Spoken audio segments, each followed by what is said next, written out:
Alright, today we are dealing with a single hazard panel SHP Pro FIKE. In this instance they have dampers hooked up here, and instead of going onto the roof to reset the dampers, we are actually going to pull this relay out. But first we're going to go disable the tank. So we're going to go over here.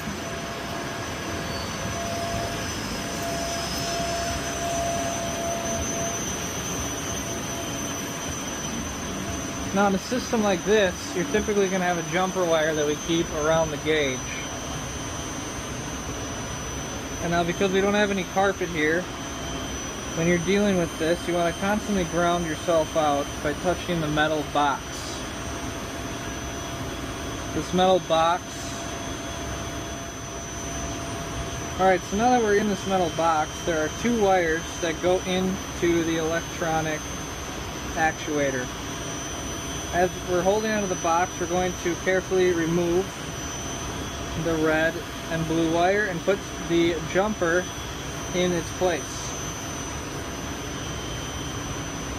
So, I'm going to hold on to this in my teeth here as I'm holding the box, grounding myself. We are disconnecting this. The panel will go into trouble,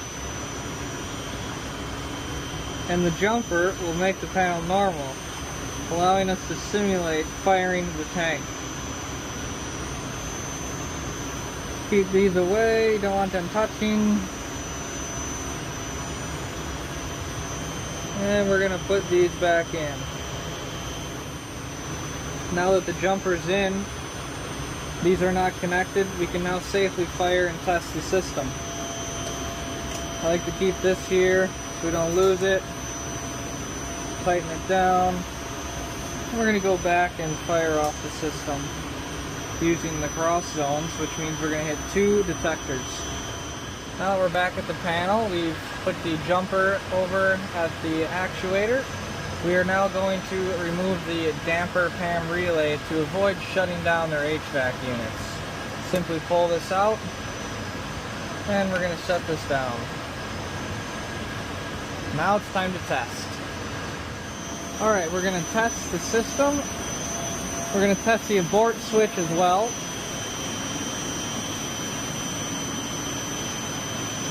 To test the suppression system, you need to trigger there's the bell, two smoke detectors.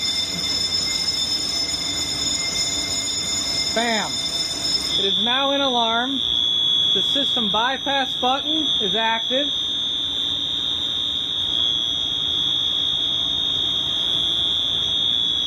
And we can do a little verification.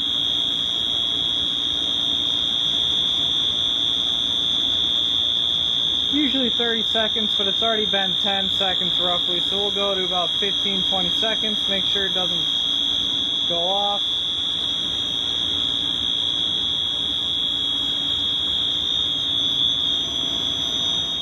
Alright, looks like the abort button is working. Now it's counting down, and the red light should illuminate.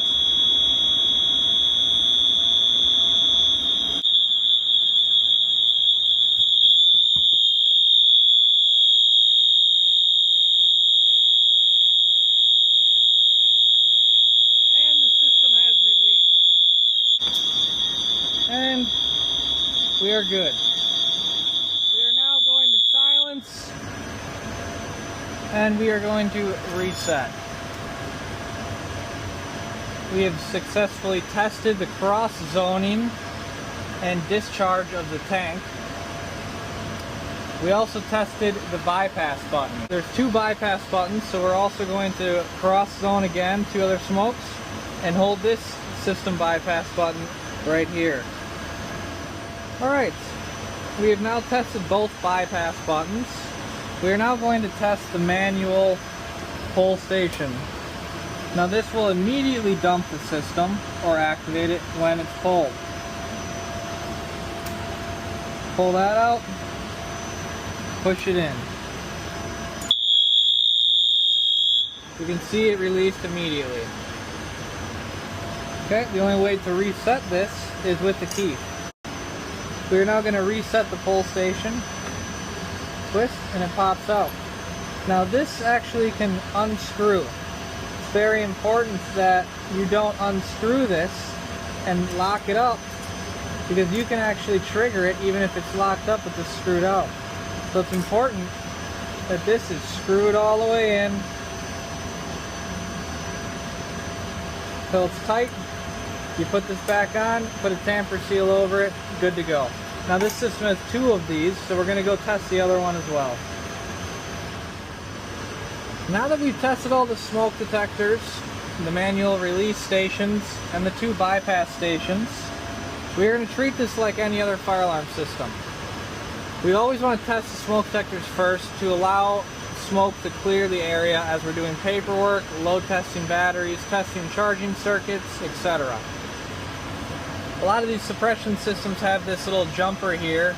It is not like your standard jumper on batteries. This is actually a resistor pack that makes this panel happy. It was a manufacturer defect that was found back in the day, and this was their solution to it.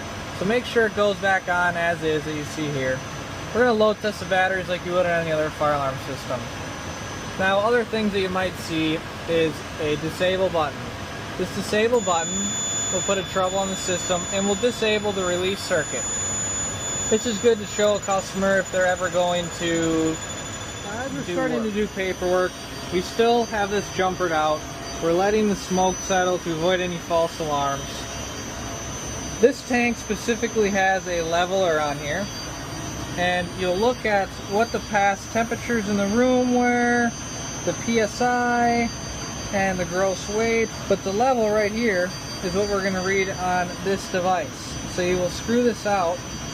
So you can see here, look closely, when the magnet hits the side of the tank, it'll shake and stay solid. Boom. That's the reading. You can see it's holding on its own right now. So that's the reading we would record right here. Roughly 13.5 like the rest of these. But we'll put this back down and record that on the tag and screw this back on.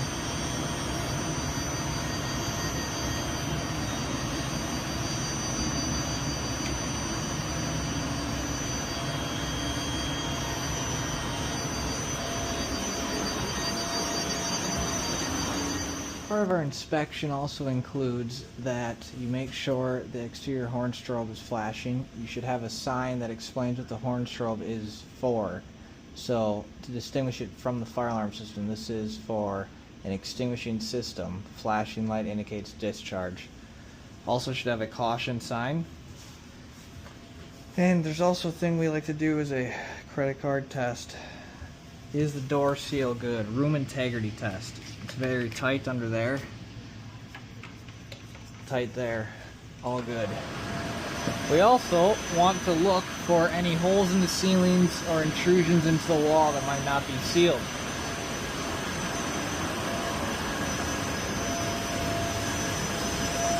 I don't see anything crucial.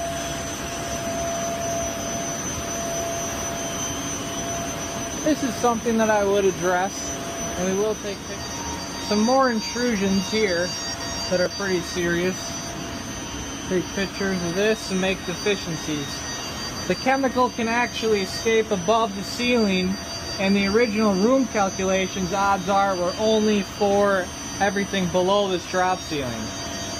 So what happens is the chemical escapes up through there and won't put out the fire. If they wanted to keep ceiling exposed like that, we'd need a much bigger tank to fill the entire space between the 2 floors. We've now done our paperwork, let some time lapse in between testing to make sure we're not going to have a false alarm. We can now remove the jumper and place the red and blue wire back on. You can see where it says red and blue. Okay, that is where you land the wires. Ground yourself, touching the metal box, and slowly remove the jumper wires.